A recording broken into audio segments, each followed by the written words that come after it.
Hello everyone. अभी हम लोग एक्सरसाइज 4.1 का सॉल्यूशन देखेंगे, क्लास 10 चैप्टर 4 क्वाड्रेटिक इक्वेशंस के। तो चलिए शुरू करते हैं। तो पहला क्वेश्चन कह रहा है हमारे पास कि check whether the following are quadratic equations. ये 8 हैं हमारे पास पहले के। अब इसमें से ये बताना है कि कौन क्वाड्रेटिक इक्वेशन है और कौन नहीं है। तो पहला है x+1 का होल स्क्वायर,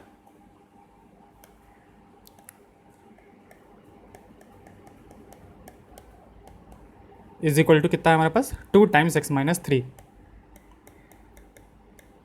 ओके, तो x+1 का whole square time is equal to 2 times x+-3। हमें क्या करना है, चेक करना है कि ये क्वाड्रेटिक इक्वेशन है कि नहीं। तो क्वाड्रेटिक इक्वेशन हमारा किस फॉर्म का होता है, ax² plus bx plus c equal to 0, जहाँ पे कि a 0 नहीं होना चाहिए। बाकी दोनों 0 हो जाए चलेगा, कोई दिक्कत नहीं है, बट a 0 नहीं होना चाहिए बस। तो इसको ओपन कर लेते हैं। तो a प्लस बी का होल स्क्वायर कितना हो जाएगा, a² plus b² plus 2ab is equal to 2x-6, 2x से 2x चला गया हमारे पास, तो x² और प्लस 7 इक्वल टू 0। डेफिनेटली एक क्वाड्रेटिक इक्वेशन है, क्योंकि हमारा x² का जो टर्म है वो है, यहाँ पे b वाला जो टर्म है वो 0 हो गया है, b 0 हो गया है। इसकी वजह से यहाँ पे x वाला टर्म जो है वो नहीं आ रहा है हमारे पास। c का वैल्यू 7 हो जाएगा, a का वैल्यू जो है वो यहाँ पे 1 हो जाएगा। तो ये क्वाड्रेटिक इक्वेशन है। बस डिग्री 2 होना चाहिए हमारे पास। अगर डिग्री 2 है तो होगा क्वाड्रेटिक इक्वेशन। सेकंड है x² माइनस 2x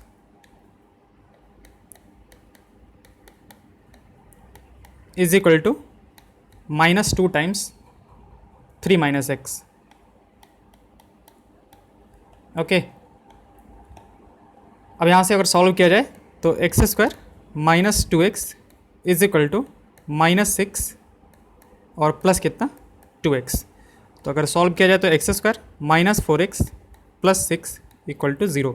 अगेन ये ax² plus bx plus c के फॉर्म का है, तो ये भी हमारे पास एक क्वाड्रेटिक इक्वेशन है। ओके, थर्ड की बात करते हैं। थर्ड है हमारे पास x-2 x+1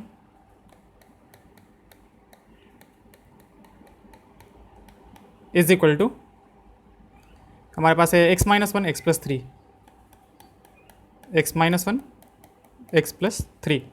सॉल्व किया जाए तो इसको इससे मल्टीप्लाई करना है, तो पहले x वाले को करते हैं। तो x को x से मल्टीप्लाई करेंगे तो x², x को 1 से मल्टीप्लाई करेंगे तो x, -2 को x से मल्टीप्लाई करेंगे तो माइनस का 2x, -2 को 1 से मल्टीप्लाई करेंगे तो -2 इज इक्वल टू, x को x से मल्टीप्लाई किया तो x², x को 3 से मल्टीप्लाई किया तो 3x, -1 को इससे मल्टीप्लाई किया तो माइनस का x, और इसको इससे कियाएंगे तो -3। अब हमारा x² चला गया, यहाँ से बन जाएगा हमारे पास -x -2 इक्वल टू, यहाँ से हमारे पास 2x -3। तो ये हो जाएगा हमारे पास 3x और माइनस का 1 इक्वल टू 0। तो ये क्वाड्रेटिक इक्वेशन है क्या, नहीं, ये क्वाड्रेटिक नहीं है, ये लीनियर में कन्वर्ट हो गया, क्योंकि अब की बार a ही 0 हो गया हमारे पास। तो इसका जो डिग्री है, इसका डिग्री कितना है, डिग्री तो 1 हो गया हमारे पास। और क्वाड्रेटिक इक्वेशन का डिग्री कितना होता है हमारे पास, 2 होना चाहिए। तो डिग्री 1 है, तो ये हमारे पास क्वाड्रेटिक इक्वेशन नहीं है। फोर्थ की बात करते हैं। तो फोर्थ हमारे पास x-3 2x+1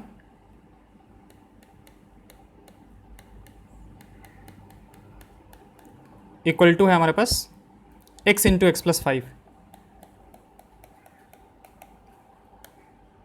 ओके, तो ये बन जाएगा हमारे पास 2x² मल्टीप्लाई किया प्लस का x -6x -3 is equal to, इसको मल्टीप्लाई करेंगे तो x² और प्लस कितना 5x। तो x² को इधर लेके आएंगे तो घट जाएगा, तो this will be x²।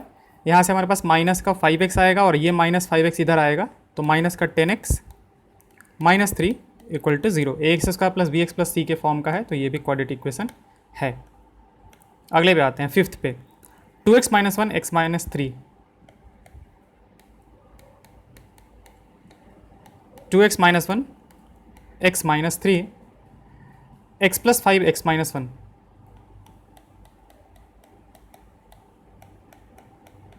x -1। इसको सॉल्व किया जाए तो कितना हो जाएगा हमारे पास, 2x² माइनस 2x को 3 से मल्टीप्लाई करेंगे तो 6x, -1 को इससे मल्टीप्लाई करेंगे तो माइनस का x, और -1 -3 करेंगे तो प्लस का 3 इक्वल टू, इधर किया जाए x को मल्टीप्लाई करेंगे तो x², x को -1 से मल्टीप्लाई करेंगे तो -x, 5 को x से मल्टीप्लाई करेंगे तो 5x, और 5 को इससे मल्टीप्लाई किया तो माइनस का 5, 2x स्क्वायर में से x स्क्वायर चला गया तो x square, minus 7x minus 5x minus 12 हो जाएगा, और ये 5 अगर इधर आएगा तो प्लस का 8 इक्वल टू 0। अगेन ये भी हमारे पास एक क्वाड्रेटिक इक्वेशन बनेगा क्योंकि ये x square plus b x plus c के फॉर्म का है।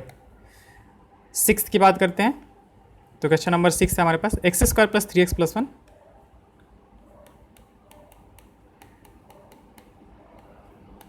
इज इक्वल टू है हमारे पास कितना, x माइनस 2 का होल स्क्वायर। ओके, तो अगर ओपन किया जाए तो एक्स स्क्वायर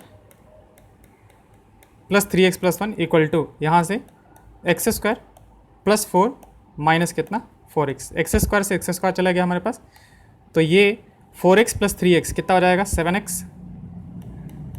7x और माइनस 3 इक्वल टू कितना 0। अब ये हमारे पास क्वाड्रेटिक है क्या, नहीं, क्योंकि एक्स स्क्वायर का टर्म है ही नहीं यहाँ पे, तो एक्स स्क्वायर का टर्म नहीं है तो ये तो लीनियर में कन्वर्ट हो गया हमारा। 7th की बात करते हैं, x प्लस 2 का whole cube is equal to x plus 2 whole cube is equal to 2x times x square minus 1, 2x times x square minus 1। A plus B का होल क्यूब यहाँ पे लगा देते हैं तो a cube plus b cube plus 3a square b plus 3ab square is equal to, इधर से कितना आ जाएगा हमारे पास 2x क्यूब माइनस 2x। तो इसको थोड़ा सा सॉल्व कर लें तो x क्यूब और प्लस आ जाएगा हमारे पास 6x square plus 12x plus 8 is equal to 2x cube minus 2x। अब x क्यूब को उधर लेके जाते हैं, इस x क्यूब को दूसरे साइड लेके जाते हैं तो हमारे पास क्या बनेगा x cube minus 6x square minus 12x है उधर जाने पे और माइनस 2x, माइनस का 14x हो जाएगा और माइनस 8 इक्वल टू 0। तो ये तो हमारे पास क्यूबिक है, क्वाड्रेटिक तो नहीं है। ये कौन सा इक्वेशन है हमारे पास, क्यूबिक इक्वेशन। ओके, आते हैं अगले क्वेश्चन पे, और अगला है हमारे पास x cube minus 4x square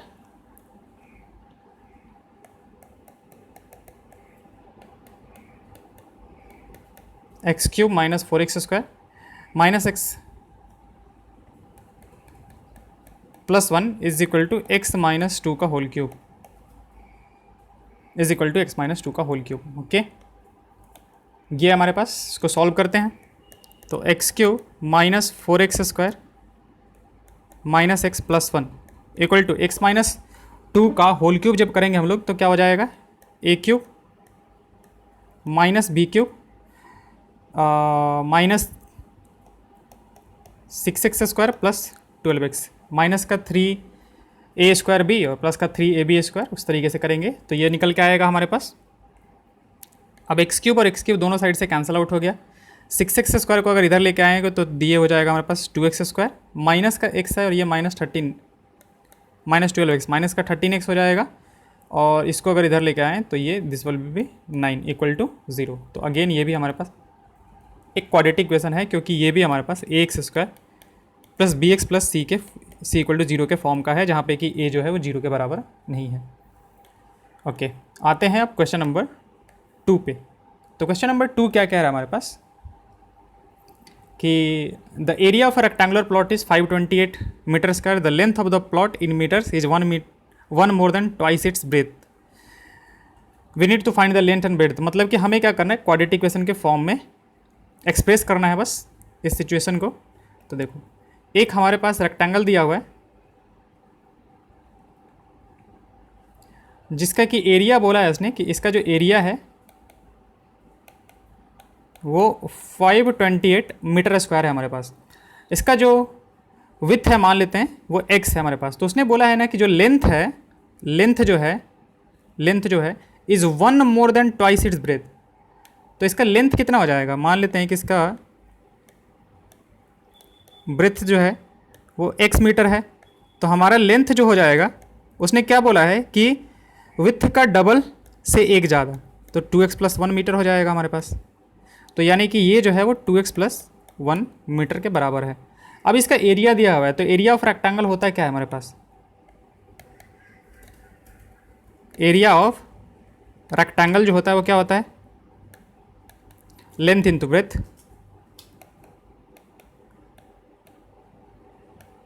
ठीक है, तो कितना हो जाएगा हमारे पास, एरिया ऑफ रेक्टेंगल दिया हुआ है कि 528 मीटर स्क्वायर है, तो ये this will be equal to what, x into कितना हो जाएगा हमारे पास, ये एक्स विथ इंटू लेंथ जो है हमारे पास 2x + 1। तो ये आ जाएगा हमारे पास एक इक्वेशन। जब आप इसको मल्टीप्लाई करोगे तो this will be 2x² + x is equal to 528, इसको इधर अगर लेके आएँ तो 2x² + x - 528 इक्वल टू 0। तो देखो आपका क्वाड्रेटिक बन गया। अब बाद में जब हम लोग इसका सॉल्यूशन देखेंगे तो पता मतलब कि कैसे इसको सॉल्व करते हैं वो हम लोग आगे पता करेंगे। तो देखेंगे कि इसको सॉल्व करके और हम लोग इसका लेंथ और विथ दोनों जो है वो ईजिली निकाल सकते हैं। तो अभी हमें बस एक्सप्रेस करना है इस फॉर्म में, बाद में सॉल्व भी कर लेंगे। अगला क्वेश्चन है क्वेश्चन नंबर 2, इसका 2 second part, the product of 2 consecutive positive integers is 306, we need to find the integers. Okay, तो मान लेते हैं कि लेट द फर्स्ट इंटीजर भी, लेट द फर्स्ट इंटीजर भी x, मान लेते हैं कि पहला इंटीजर जो है हमारे पास वो x है। तो कोई भी जैसे 2 इंटीजर लो, 2 लिया और इससे जस्ट अगला वाला इंटीजर तो क्या होगा, 3 होगा हमारे पास। तो इसमें क्या हुआ, +1 करने से मिलेगा हमारे पास अगला वाला इंटीजर, 3 हुआ। अगला वाला इंटीजर कैसे मिलेगा, +1 करने से मिलेगा हमें। तो अगर x लेते हैं तो सेकेंड इंटीजर कौन सा हो जाएगा हमारे पास, सेकेंड इंटीजर जो कंसेक्यूटिव है इससे, ये कितना हो जाएगा हमारे पास, x + 1 हो जाएगा। ठीक है, अगर एक x लिया है हमने तो दूसरा वाला जो होगा वो x + 1 हो जाएगा। आप चाहो तो ऐसा कुछ ज़रूरी नहीं है, आप सेकंड इंटीजर जो है ना, हम मतलब कि मान लेते हैं कि ये 3 लिए हैं तो 3 से 2 भी ले सकते थे, तो इसका मतलब कि हम इसको x - 1 भी ले सकते थे, कोई दिक्कत नहीं है, ले सकते हो आप। ठीक है, बाद में जब आप सॉल्यूशन निकालना सीखोगे तो देखोगे कि आपका इससे और इससे दोनों से आंसर जो होगा वो सेम ही आएगा। तो उसने क्या बोला है कि 2 पॉजिटिव इंटीजर्स हैं x और x + 1, ठीक है, और इन दोनों का जो प्रोडक्ट है, 2 कंसेक्यूटिव इंटीजर का जो प्रोडक्ट है उसने बोला है कि 306 है। तो हम लोग क्या बोलेंगे क्वाड्रेटिक इक्वेशन में कि x ये पहला वाला और ये दूसरा वाला, इसका जो प्रोडक्ट है वो कितने के बराबर है, 306 के बराबर। तो बस इसको क्वाड्रेटिक फॉर्म में एक्सप्रेस कर देते हैं। तो this one will be x² + x - 306 equal to 0। तो ये बन गया आपका क्वाड्रेटिक। बाद में जब हम लोग इसको सॉल्व करना सीखेंगे तो आंसर पता चल जाएगा कि क्या होगा दोनों। अभी बस एक्सप्रेस करना सीखते हैं। थर्ड क्वेश्चन नंबर 3 है हमारे पास, Rohan's mother is 26 year older than him. Okay, तो देखो आप मान लेते हैं कि let the age of Rohan is, the age of Rohan is x, मान लेते हैं कि वो x ईयर ओल्ड का है। ओके, रोहन्स मदर, तो एज ऑफ मदर क्या हो जाएगा,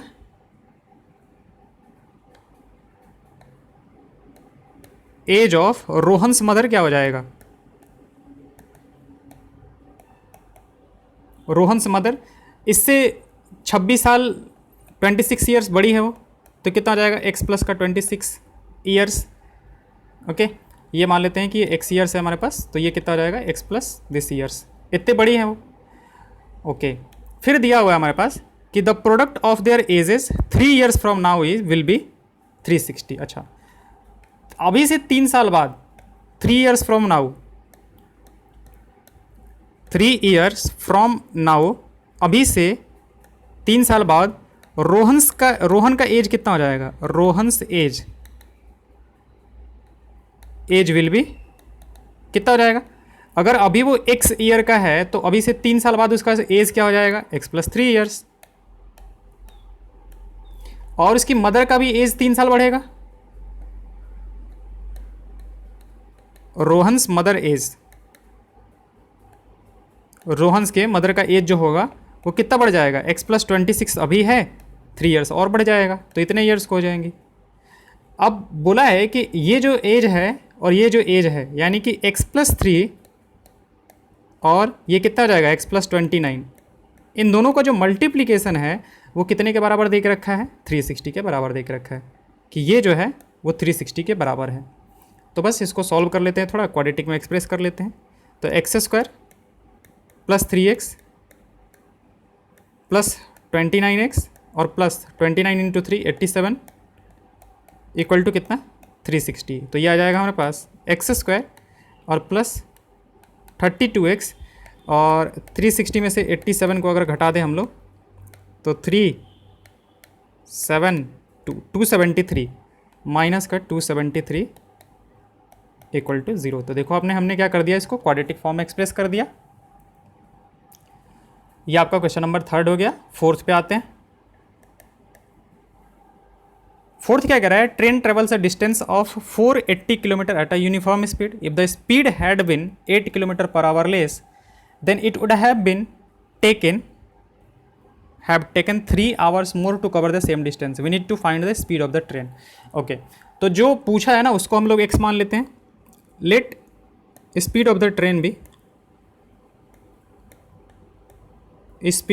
train be x kilometre per hour. Okay तो टाइम कितना टेकन होगा, time taken to cover a distance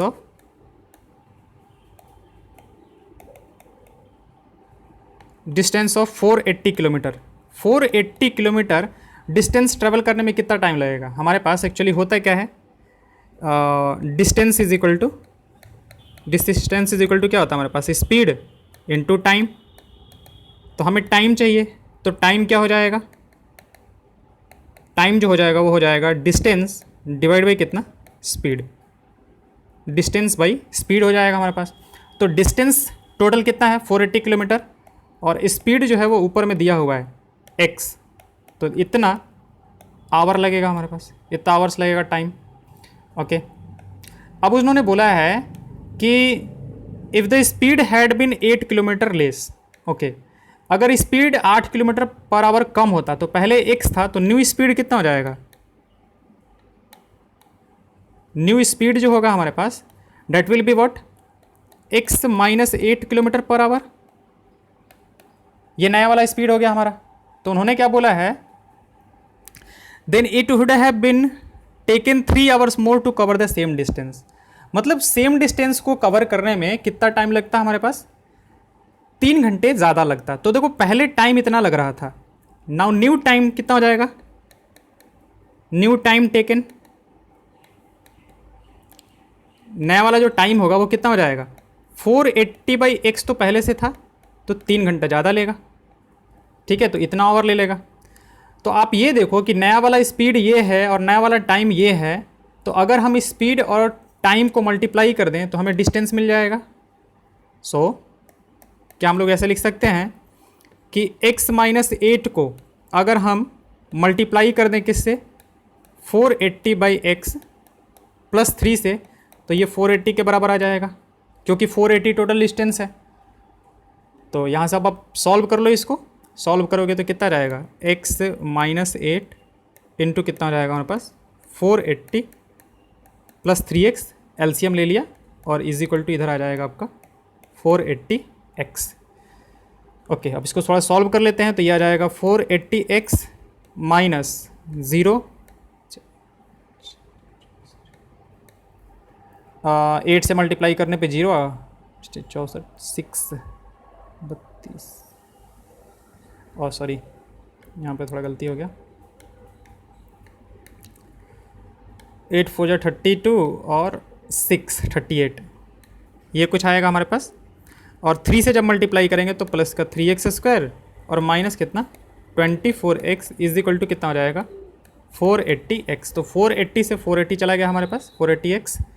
तो बना क्या 3x स्क्वायर माइनस 24x और माइनस 3840 इक्वल टू 0। तो इसका मतलब ये हुआ ना कि स्पीड चाहे जो भी हो, स्पीड कुछ भी होगा, वो जो भी हमारा पास फाइनली स्पीड अगर निकल के आएगा ना तो वो इस इक्वेशन को सेटिस्फाई कर रहा होगा। किस इक्वेशन को, 3x square minus 24x minus 3840 equal to 0।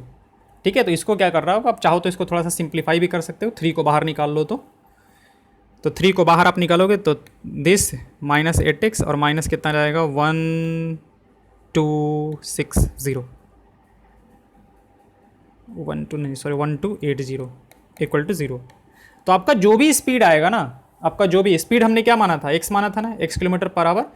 तो सॉल्व करने के बाद मतलब कि जो भी स्पीड हो, उस ट्रेन का जो भी स्पीड हो, वो इस इक्वेशन को पक्का सेटिस्फाई करेगा। ओके, तो हमारा एक्सरसाइज 4.1 हो गया। Thank you.